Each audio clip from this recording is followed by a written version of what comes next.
मुसलमान देखें और उससे पनाह मांगे। कुरान मजीद में इरशाद हुआ है कि जहन्नम से डरो।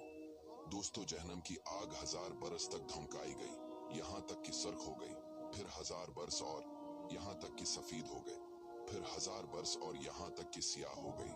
अब वो निरी सियाह है जिसमें रोशनी का नाम नहीं। जबराइल अलैहिस्सलाम ने नबी सल्लल्लाहु अलैहि वसल्लम से कसम खाकर अर्ज की कि अगर जहन्नम सवी के नाके के बराबर खोल दिया जाए तो तमाम जमीन वाले सब के सब इसकी गर्मी से मर जाएं, और कसम खाकर कहा कि अगर जहन्नम का कोई दारोगा अहली दुनिया पर जाहिर हो तो जमीन के रहने वाले सब उसकी हैबत से मर जाएं।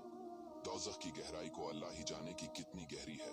हदीस में है कि अगर पत्थर जहन्नम के किनारे उसमें फेंकी जाए तो स्तर बरस में भी तह तक नहीं पहुंचेगी। दोस्तों, जहन्नम में बहुत सी वादियां हैं।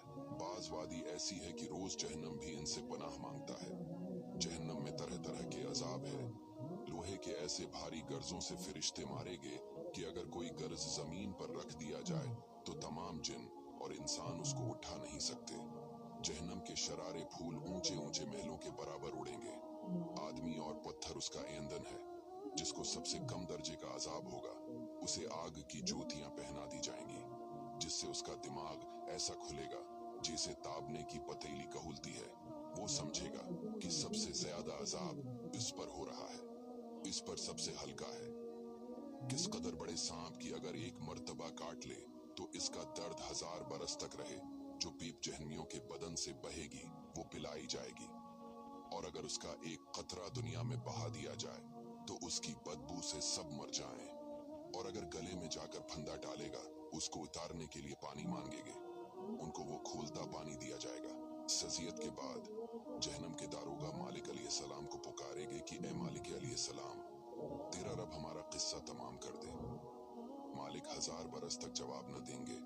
1000 बरस के बाद फरमाएंगे कि मुझसे क्या कहते हो। इससे कहो जिसकी नाफरमानी की है। 1000 बरस तक रब को उसकी रहमत के नामों से पुकारेंगे। वो 1000 बरस तक जवाब न देगा।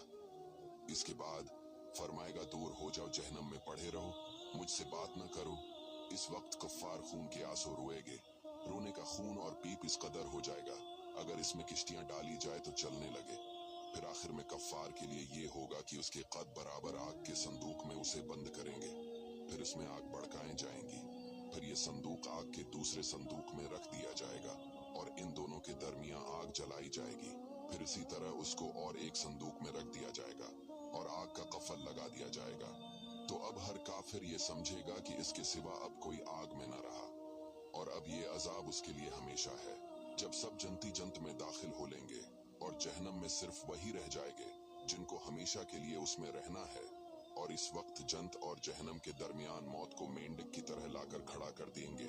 फिर मनादी जन्नत वालों को पुकारेगा।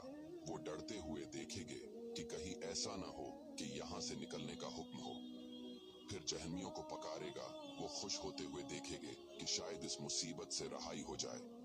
फिर इन सब से पूछा जाएगा कि इसे जानते हो? सब कहेंगे कि ये मौत है।